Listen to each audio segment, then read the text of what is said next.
हमारे परिवार का पालन करेंगे।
तब लगिन तुलसीदास ना कृपाल पार उतारे हो। तब लगिन तुलसीदास नाथ कृपाल पार। केवट कहने लगा, अगर आप बाण मारोगे मैं डरने वाला नहीं, आपको चप्पू चला के मेरे परिवार का पालन पोषण करना पड़ेगा। जो ही कहा लक्ष्मण जी ने बाण वापस डाल दिया और वो कहने लगा, आप कुछ भी कह दे, जब तक मुझे चरण पखारने का आप नहीं कहेंगे तब लगिन तुलसीदास नाथ कृपाल पार उतारे हो। तब लगिन तुलसीदास नाथ ये कृपाल पार उतारे हो। तब लगिन तुलसीदास, तब लगिन तुलसीदास। सुन के वट के बैन प्रेम लपेटे अटपटे, बिय से करुणा एन चितव जान की लखन तनु। केवट के बचनों को सुन के मेरे प्रभु खिलखिला के हंसे। लखन जानकी के सामने देख के तो देखिए आज हमारी और आप सबकी यात्रा सफल हुई।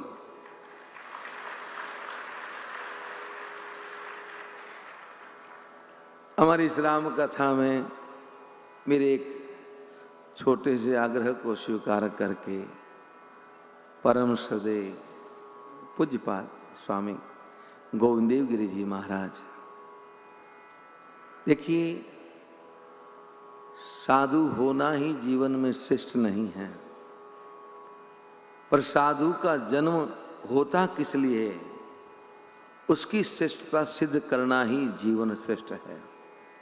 पूज्य महाराज जी ने वो काम किए हैं, मेरे से तो शायद आपके किए हुए काम। मैंने उस दिन भी रात को जब चर्चा हो रही थी तो मैंने महाराज जी से कहा कि आप जो सनातन के लिए कर रहे हो और जो आपने किया है उसके लिए जब तक ये सनातन रहेगा महाराज आपको लोग कभी भूल नहीं पाएंगे। पूरे देश में 51 वेद विद्यापीठ का संचालन करते हैं। वेदों को लोग जाने, हमारे युवक हमारे बच्चे वेदों को पढ़ें, वेदों को जानें। सबसे बड़ी बात है आज पूरे विश्व में करीब 170 देशों के अंदर गीता का पारायण होता है श्रीमद् भागवत गीता का, और करोड़ों लोग गीता का अध्याय अध्ययन करते हैं। वो आप ही का प्रकल्प है, आप ही चलाते, लेकिन कभी जन आया नहीं। सबसे बड़ी बात तो यह है कि आपके इसी त्याग, तपस्या और आपकी इसी सेवा के भाव को देखते हुए हमारे देश के यशस्वी प्रधानमंत्री नरेंद्र मोदी जी ने एक ऐसा कार्य आपको सौंपा जो आप सबके सामने फलीभूत हुआ है। हमारे राम लल्ला जहाँ विराजित हैं, उस ट्रस्ट के आप कोषाध्यक्ष हैं, और आपकी अगुवाई में, आपकी देख रेख में, और चंपक राज जी दोनों साधु। वहाँ मैं तो कल महाराज जी बड़ा आश्चर्य हो गया। सचिव साहब आए, चंपक राज जी आके वहाँ नीचे बैठ गए। मैं तो ऐसे गा रहा था, इधर देखते देखते ध्यान दिया नहीं। जब देखा तो नीचे, अरे मैंने कहा आप कहाँ बैठे, उठिए। फिर निवेदन किया तो जाके ऊपर विराजित हुए। इतनी सहजता, इतनी सरलता पूज्य महाराज जी के जीवन में। अब विचार कीजिए, हमें तो अगर कोई एक आध मंत्री हमारा अगर परिचित हो जाए ना, तो कॉलर ऊंची करके चलते हैं महाराज। उसमें हम संतों की, वक्ताओं की तो बड़ी विशेष आदत होती है, हमारे वो है, हमारे वो है।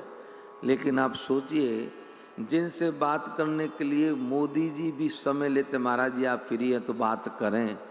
जो डायरेक्ट जहां गृह मंत्री जी बात करते हैं, हमारे इस सूबे के उत्तर प्रदेश के मुख्यमंत्री यशस्वी योगी जी जिनसे हमेशा परामर्श लेते हैं, लेकिन फिर भी बिल्कुल शांत, किसी से कोई नहीं, अपने भजन में और अपनी कथा में मग्न, और अपने कार्य के अंदर मग्न। जितना कहें उतना कम, मेरे पास शब्द नहीं है।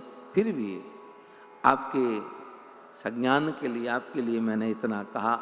ऐसे संत, ऐसे विदुषी, ऐसे महात्मा आज हमारे बीच में आए हैं। पूज्य श्री के चरणों में मैं कोटि कोटि प्रणाम, अभिनंदन और हृदय से मैं आपका स्वागत करता हूं कि आपने हमारे आग्रह को स्वीकार करके यहाँ आना और हमको आशीर्वाद देने का ये भाव किया। तो मैं आपके पास बहुत कम समय, आपकी भी कथा चल रही है सायंकालीन, मुझे भी कल निमंत्रण था, लेकिन मैंने फिर कहा ये आप लोग, मुझे तो कथा विराम के बाद महाराज जी सांस खाने देते नहीं है, क्या करो। तो मैंने कहा भाई ये बात समय दिया हुआ, सबको जाना नहीं पड़ेगा। मैं सुबह महाराज जी से माफ़ी मांग लूँगा, और मैं नहीं आ पाया उसके लिए मैं पहले क्षमा मांगता हूँ। और आपके समय को देखते हुए मैं निवेदन करूँगा कि पूज्य महाराज जी हमें अपने शब्दों से आशीर्वाद दें।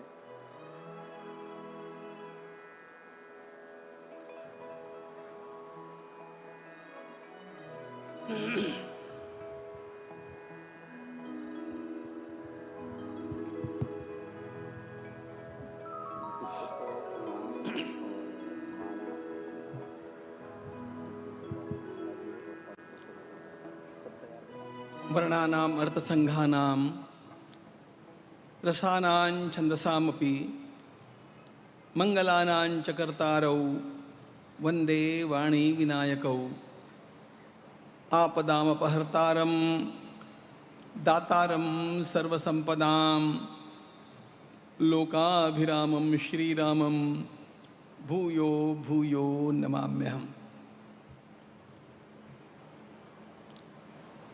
मंदिर में भगवान श्री राम जी के दर्शन करके, सभी संतों के साथ मिलकर के, चूंकि कल भगवान का जन्मोत्सव है, आज सूर्य भगवान के मंदिर पर हम ध्वजा फहरा करके आए हैं।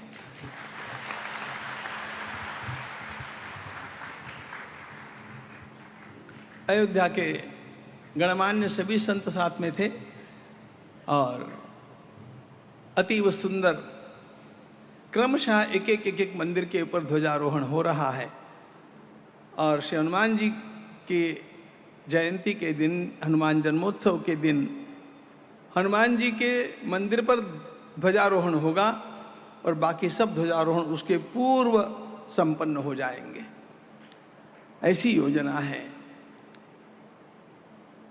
अब वहां से मुझे यहां पर आना ही था।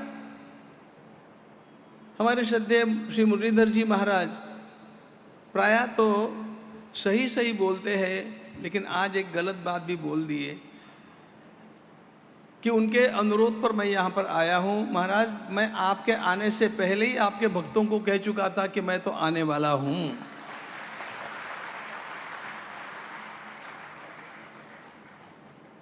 यह उनका सौजन्य है कि वे उस बात को इस ढंग से कहें।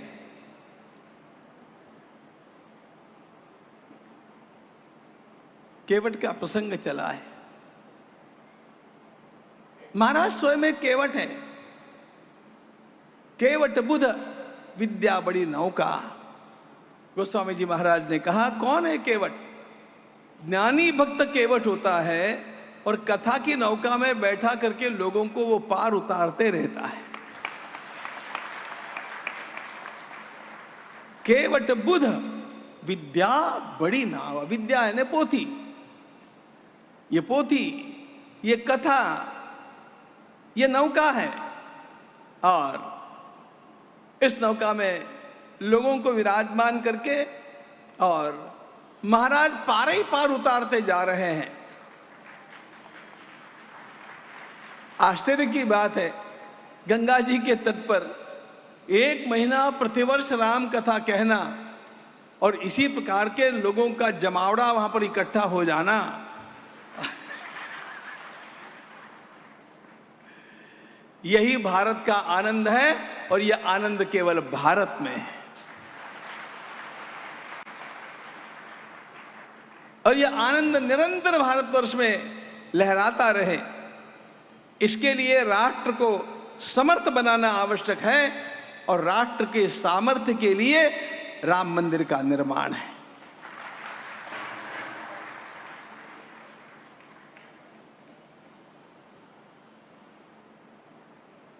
यह केवल राम का, भगवान श्री राम का सामान्य मंदिर नहीं, मंदिर तो अनेक स्थानों पर है। यह वो मंदिर है जिस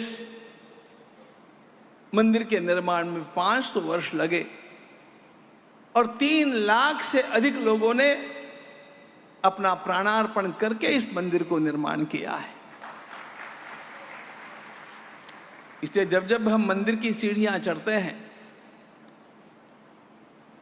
उस समय मुझे उन सारे हमारे संत महंत कार सेवकों की याद आती है जिन्होंने किसी बात का विचार नहीं किया, किसी प्रकार का विचार न करते हुए भगवान की भक्ति में लीन रहना और उसके लिए संपूर्ण सब कुछ न्योछावर कर देना, यह कार सेवकों से जैसे सीखेंगे वैसे केवट से भी सीखना है। सुनि केवट के बैन, प्रेम लपेटे अटपटे, बिहसे करुणा है। केवट असाधारण व्यक्तित्व है मानस का, असाधारण। गंगा जी के पार जाने के पश्चात केवट ने क्या किया पता है आप लोग? आप सब जानते हैं, पुनः पुनः सुनते राम कथा। केवट उतरी दंडवत कीना।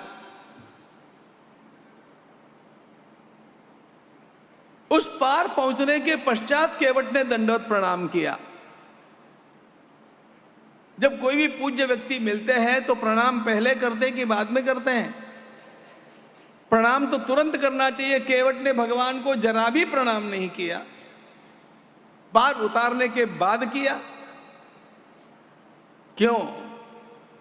केवट को एक अनोखी सेवा करनी थी भगवान की। ध्यान रखना, केवट असाधारण व्यक्ति है, असाधारण। कितनी अटपटी बातें केवट ने की, आप लोगों ने सब सुना है। मागी नावन केवट आना, कहे तुम्हारा मर्म मैं जाना। अरे भगवान का मर्म मैंने जाना, यह कहने की हिम्मत वेदों की नहीं और ऋषियों की भी नहीं। और वो केवट कहता है कि कहे तुम्हारा मर्म मैं जाना। अब ये सब अटपटी बातें करते हुए उसने भगवान को न चाहते हुए भी ये कहने के लिए बाध्य किया, सोई करूं जय तो वह नाम न जाए, भैया जो करना है करो। केवट ने कहा नो, सोई करूं क्या है, अपने मुख से बोलो कि पानी ला भयार मारा पग धो।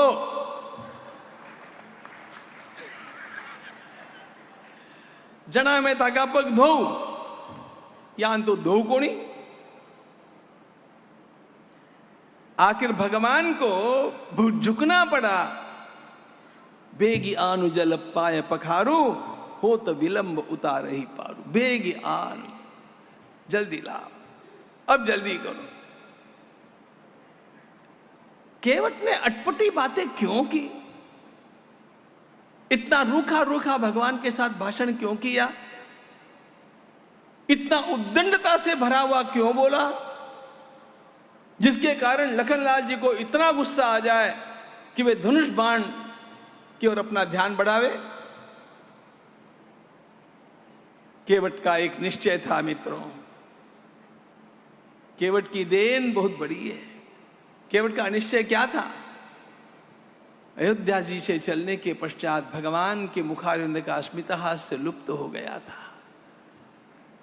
भगवान हंस नहीं पा रहे थे। पिताजी की अवस्था, तीनों माताओं की अवस्था, भरत और शत्रुघ्न दोनों की अनुपस्थिति, इन सब बातों का परिणाम भगवान के अंतःकरण के ऊपर था।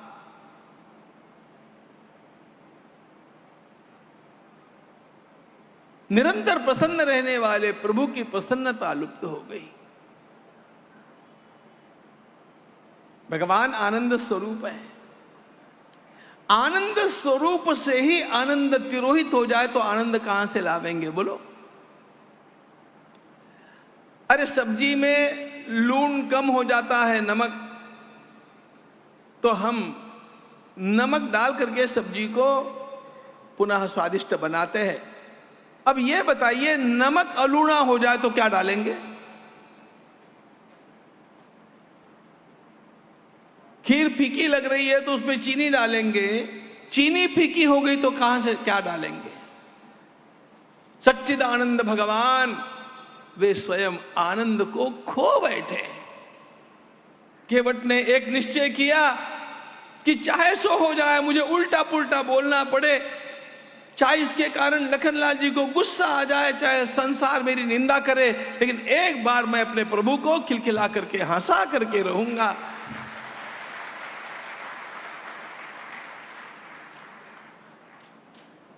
केवट ने भगवान का आनंद वापिस लाया।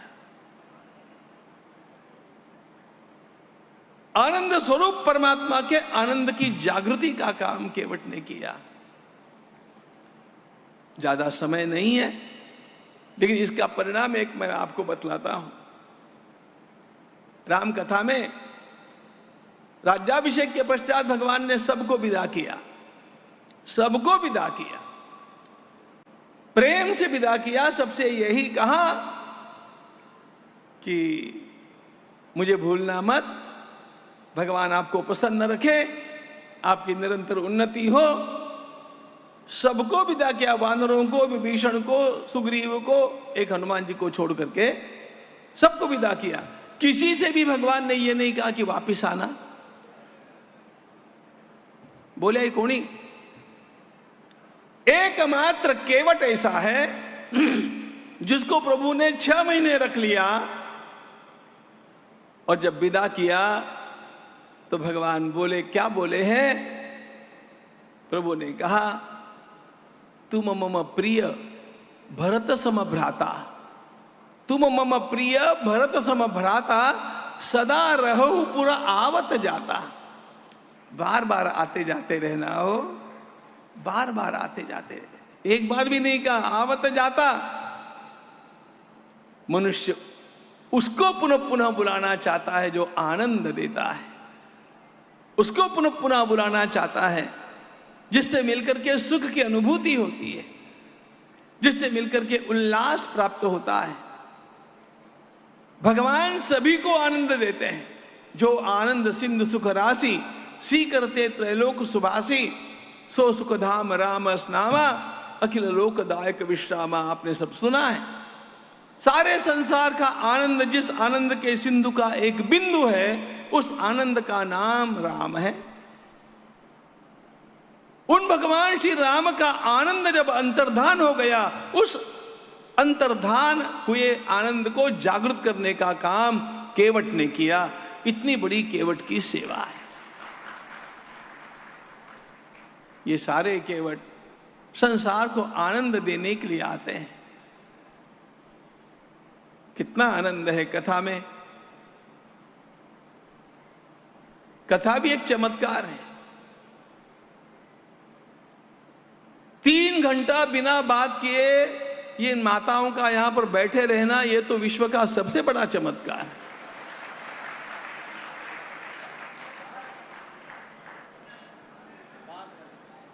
5 घंटा, वाह। और उसमें भी आप लोगों को भी, जिनको मोबाइल की इतनी आदत लगी कि मोबाइल मोबाइल मोबाइल मोबाइल, ये कर्ण पिशाच इतना पीछे पड़ गया, उस कर्ण पिशाच को छुटकारा, उससे छुटकारा पाने का एक ही स्थान दिखता है, कथा में आकर के आदमी बैठता है, वो कर्ण पिशाच चला गया।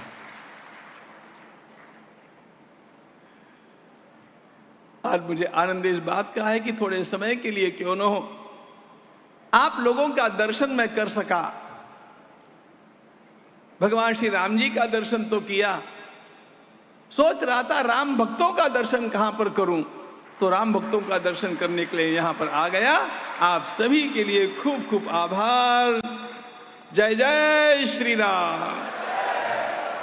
सियावर रामचंद्र भगवान। मैं निवेदन करूंगा महाराज, हमारे इस कथा के आयोजक सदैव प्रमोद जी और विमल जालान जी, आप आए। साथ में हमारे मानस परिवार ट्रस्ट के अध्यक्ष पद्म जी ढाका और अशोक जी पवार से कहूँगा कि वो मंच पे आए और पूज्य महाराज जी का सम्मान करें अति शीघ्र से।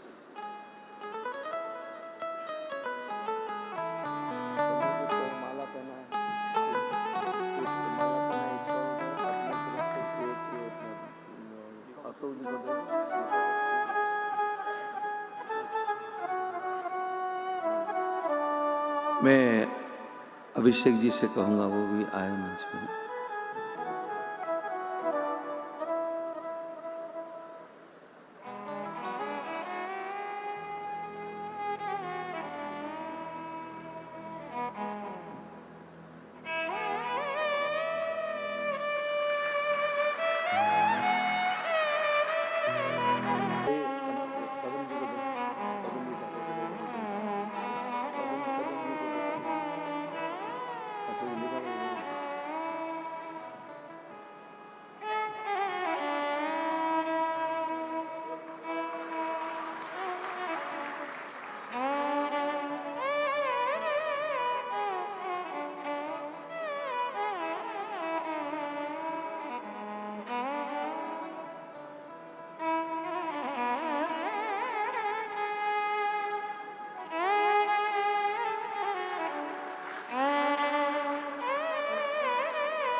राम जी को राम जी।